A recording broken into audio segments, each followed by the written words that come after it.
Thank you very much, Gina. It is 5th November 2021, and like Gina said, it is the time for the stock market reports. And we are all aware that the closing gong has been sounded since about 2:30.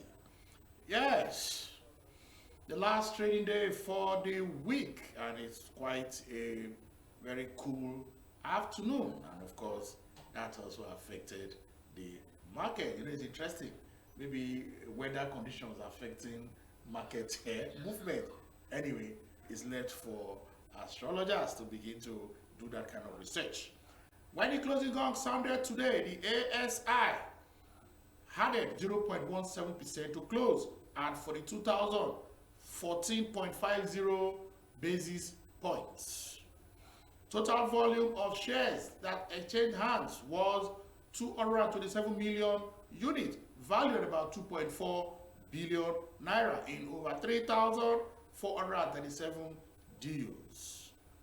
Looking at the sectoral performances today, we can see that Angel Static closed in a positive territory, adding 0.22%. The insurance subsector also closed in the positive territory, adding 0.83%, while the consumer goods, industrial goods closed in the negative territory, losing 0.51% and 0.02%. However, the oil and gas and the banking sector closed in the positive territory, adding 0.22% and 1.76% respectively. Moving on straight to the gainers chart, topping that chart today is one of the oldest bank in the country, Wema Bank, adding 10% to close at 88 kobo.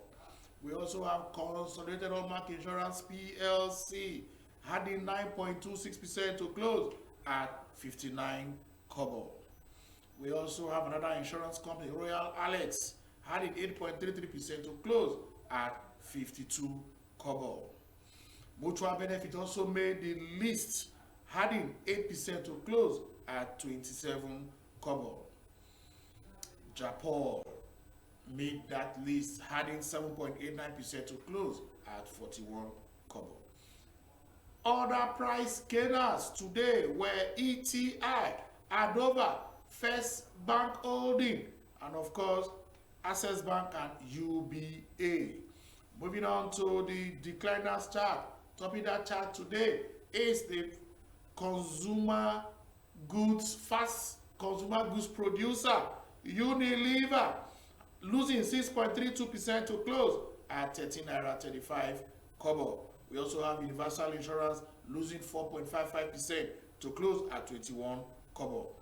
NGS Group also made a list of losers today, Friday, losing 4.31% to close at 17 naira 75 kobo. Nigerian Police Microfinance Bank also made the loser chart today, losing 3.59% to close at 1 naira 88 kobo. We also have Linkage Assurance losing 3.51% to close at 65 kobo. In the news today, well, there are so many things in the news today, but I'll just take just one. MTN, Airtel, we're told, has been giving mobile money license. So I think that is that's a good development in the financial service industry and of course our digital economy for the telecom company. So it's a good development. We will see the telecom giants playing so much in that space, and we believe that they will bring their wealth of experience to bear in that space. So congratulations to MTN and Airtel. But of course, you have not paid for this advert. But anyway, MTN and Airtel are doing a great job, and we at Broad Street Radio will always continue to partner and collaborate with firms that we have the same objective, that is to bring financial services, financial education to the average investor on the streets. Talking about the average investor in the streets, they are expected to understand that when they have been defrauded, they should know the places to go. I had the case of somebody coming to me to complain that an operator defrauded him of close to over 10 million naira some time ago, and he has tried to reach this operator, and he discovered that the operator is not a stockbroker, but the operator is maybe he claimed to be a portfolio or investment advisor or something like that. And I told him, go to SEC website, you will see the list of registered portfolio advisors or investment advisors.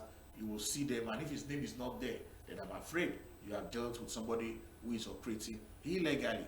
But he said he had claims of the amount of how he transferred the money to the guy, and he even showed me documents that the guy bought some shares for him using another stockbroking firm. I said, okay, then that means that I see hope for you. So once you have his phone number, you know his address, then we will try and see how we can talk to him, let him explain of where the 10 million naira has gone. And then if he cannot explain very well, then I will advise that you do a petition straight to EFCC, because this is a financial crime. Obtaining money from you by force, or he collected the money. Maybe he was working for the stockbroking firm, maybe as an agent, I wouldn't know. And probably because he showed me that he bought. I will not mention the name of the operator, the stockbroker, I won't mention it here. But he showed me document, what we call CSCS statement. He showed me that the young man bought the shares for him. But the last 10 million naira he gave to him, he could not see the shares that he bought for him. So it's a matter of, if he cannot explain very well, then just do a petition to EFCC, capital market fraud, and of course those ones will take it from there, because we want to ensure that you can imagine that investor will you want to come to the market again. So, and if there are issues of misunderstanding or miscommunication, then let this so-called operator explain to the investor, and they can resolve the issue, because there are complaints resolution mechanism in the capital markets. If you have to talk to that is, if you have this kind of issue, you go to the firm where you felt you have been mistreated or maltreated, and if you are not satisfied, then you can escalate to the self-regulatory authorities. They will call for an all-parties meeting. Okay, you talk your issue, and if that is not, if they are not satisfied, then the SRO will escalate to what we call IP, investigating panel. The panel will sit, discuss, and give their judgment. So if either party is not satisfied, then it's taken to, as at that time, it's taken to the council. And if the council give their decision, you are still not satisfied, and then it gets to what they call APC of SEC, and it's Administrative Proceeding Committee. And once those ones are a quasi-judicial authority, and once they give their judgment, they have given their judgment. If you are still not satisfied, then of course you take it to the highest court in the capital market, which is the IST, Investment and Securities Tribunal. If you are not satisfied there, because the judgment of that tribunal is equivalent to an high court. If you are still not satisfied, then you can take it to an appeal court. Of course, if you are not satisfied, it goes to Supreme Court. So we are saying at this initial stage, let the investor, yes, which is the customer now, let him try to discuss with the operator and see how they can resolve. And if they cannot satisfy, then either party can escalate so that judgment is delivered, as the case may be, because we need to sanitize the capital market. We need to ensure that issues like this, when they occur, it is immediately dealt with and resolved. And if there are parties that need to be sanctioned, let them be sanctioned, so that it will serve as a deterrent to other operators. No, at times it might not be the fault of the operator. And that's why we are saying, come together, let us resolve the matter, and let everybody move forward. Because commercial transactions, issues can come up which might not be either party fault, but you just need to communicate to resolve it. So at this note, I will say thank you. All right, before we go, Mr. Charles, there was a statement you made that maybe he's an operator at the at the stockbroking. It reminded me of that series I told you about, Castle and Castle. Okay. They have a librarian So the man has, when you've worked in a law firm for so many years, Yeah, you think you're a lawyer.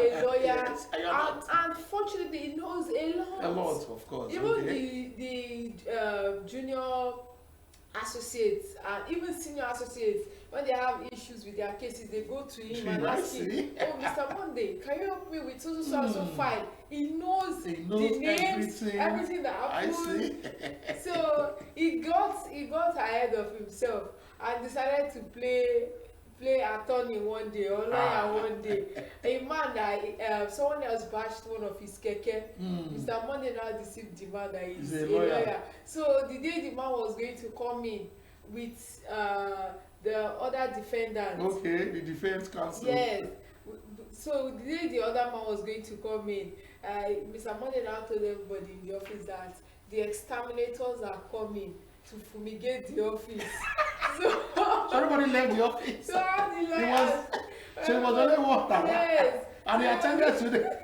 At the end of the day, it backfired because he thought he was going to be able to make his clients reach a resolution with the accused. Yes. He thought he was going to make the client reach a resolution with the other man, and his client was insisting that they go to court.